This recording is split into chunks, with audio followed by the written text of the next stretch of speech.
Hello, everybody. Our special guest today is world-renowned Dr. Thomas E. Levy, a retired board-certified cardiologist and lawyer as well, who is considered the leading megadose intravenous vitamin C and magnesium expert in the world, and who for the last 25 years has tirelessly researched and lectured worldwide, spreading the word of vitamin C's ability to reverse virtually all disease, including cancer, ARDS, heart disease, sepsis, polio, and more. Dr. Levy is the author of 11 groundbreaking books, including Curing the Incurable, Death by Calcium, Magnesium Reversing Disease, The Toxic Tooth, Stop America's #1 Killer, and his most recent book, which is a must-read for everyone, Rapid Virus Recovery. Dr. Levy was inducted into the Orthomolecular Medicine Hall of Fame in 2016, alongside legends like Dr. Frederick Klenner and Nobel Prize winners Linus Pauling and Albert Svent Georgi, who discovered vitamin C. Dr. Levy, thank you for being here. It is truly an honor to have you with us, and I'm grateful to have you here. My pleasure. Happy to be here. It's funny because the introduction was kind of about vitamin C, and I've been reading your recent book, which I really recommend everyone read.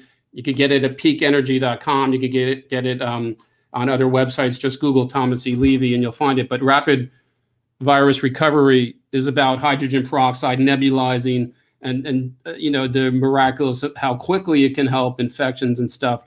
So today I'd like to kind of get into vitamin C and hydrogen peroxide and its effects and how it's very simple and how it can help us.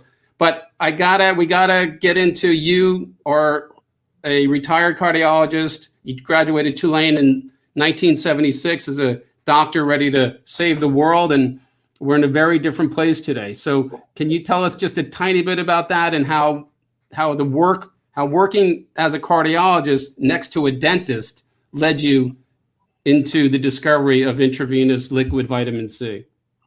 Well, it was only after I was practicing cardiology in Colorado for about 15 or 16 years in Colorado Springs that I met Dr. Hal Huggins, who, in my opinion, was the first and the most significant biological dentist in history. I didn't know that at the time I met him, but it rapidly became apparent. And we got to know each other, and for a number of other reasons, my cardiology practice was winding down a bit due to a number of different situations. And roughly at the same time, I started having more time on my hands, which you never have if you're a full-time cardiologist. Dr. Huggins said, "Look, why don't you come by my clinic and see what we do?" And, I had a passing sense that maybe mouth problems could cause problems somewhere else, but it wasn't much beyond that. I was pretty well hammered in the traditional type of thinking that they have mainstream internists and mainstream cardiologists think. But I was open, so I went to see Dr. Huggins, and my goodness, he had patients coming in from around the world, staying at his clinic for 2 weeks, staying in hotels, but coming to the clinic daily for 2 weeks, and very sick, neurological problems, multiple sclerosis, Alzheimer's, and many other things. And I still remember one day I came by, there was a little old lady in a wheelchair, really looked bad, and she proceeded to get roughly 3 or 4 hours of extensive dental treatment, extractions, you name it. I mean, the type of stuff that puts a college student to bed for a week when he gets his wisdom teeth taken out. And this little lady, just as the torture of the dentistry proceeded, she got brighter and brighter and brighter and more energetic. And by the time it was all through, she wanted to have her caregiver, take her out for a wonderful dinner that night on the remaining teeth that she had in her mouth. And I said, Hal walked in at that time, and I said, "Hal, what's going on here? Something does not compute." And he pointed at the IV. And I said, "Okay, I'm familiar with IVs. Can you tell me a little bit more?" And he said, "It's what's in it that counts." I'll say, "Okay, I'll bite, Hal. What's in it?" He said, 50 grams of vitamin C. And just like every other cardiologist or internist who looks at the textbooks of internal medicine that are 4,000 pages thick, and don't even mention one of the most heavily researched substances on the planet, that was just a brand new concept to me. But as they like to say, I was not going to contradict or debate what my eyes were witnessing. And so I immediately said, this is something that I need to research further on myself, for myself. And shortly thereafter, I gave up my cardiology practice completely and just became a consultant at Dr. Huggins' clinic. He paid me well. I had a lot of time on my hands, and for some reason, I decided to go to law school in Denver at the same time. And then roughly 4 or 5 years later, my first book on vitamin C came out, and it was about four years worth of research. It's very heavily referenced, and things have just evolved since then. It's interesting, though, in putting everything in context, you're steering toward hydrogen peroxide. Well, I had no idea at that point in time, and I didn't really have any idea until maybe the last couple years, but hydrogen peroxide and vitamin C are natural anti-pathogen partners. Okay. It's only through the final common denominator of hydrogen peroxide breaking down into hydroxyl radical inside pathogen infected cells that vitamin C has its anti-pathogen effect. So they work together, and it's just been an amazing trip since then, and it doesn't look like the trip's ending yet.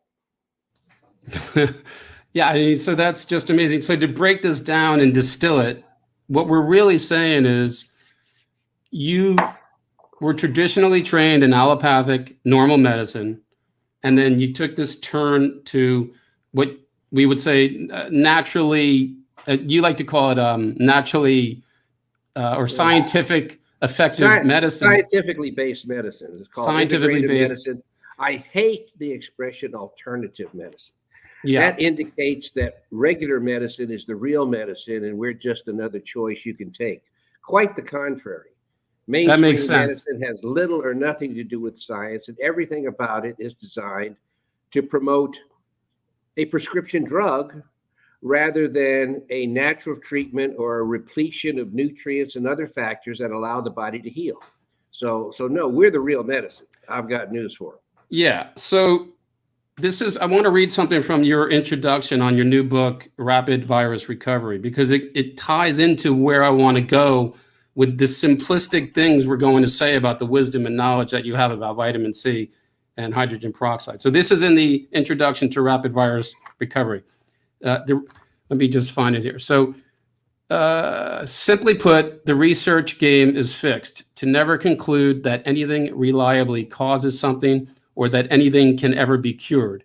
Properly dosed and properly administered intravenous vitamin C has been curing nearly all acute infectious diseases, especially viral ones, for over 80 years now.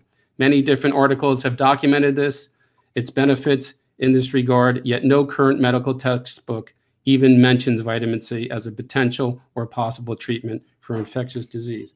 So where I'm going is your wisdom and your books, you've written 11 books. I mean, if people just read your books, they would probably never need to see a doctor again unless for surgery or something else. But what we're trying to do here is highlight the benefits of intravenous vitamin C in curing infectious diseases, the benefits of even nebulizing hydrogen peroxide, things that are inexpensive that can really save lives. And your work with Dr. Hal Huggins, a dentist, he gave every patient vitamin C, even before he knew what was wrong, and he was a dentist.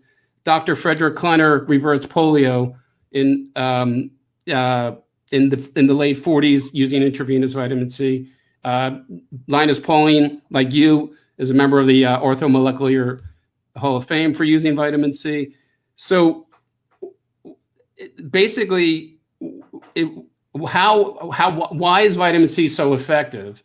And where can we get it? And if it's not readily available, is hydrogen peroxide just as effective, possibly for diseases as well? Well, depending on the disease. Vitamin C is the pivotal treatment for any medical condition because of what causes disease. What causes disease And this may sound simplistic, but I guarantee you what causes disease is simple, and what resolves disease is a lot more complex. But what causes the disease is when an excess number of biomolecules, RNA, DNA, protein, sugar, enzyme, you name it, get oxidized, which means they lose their electrons. They lose electrons. And the things that oxidize are toxins, pro-oxidant agents. These toxins are characteristic of all infections. And then, of course, you can have toxins that don't have anything to do with an infection. But bottom line is, the only thing that causes disease is a unique array of oxidation, okay? A Alzheimer's cell doesn't have something going on in it that's uniquely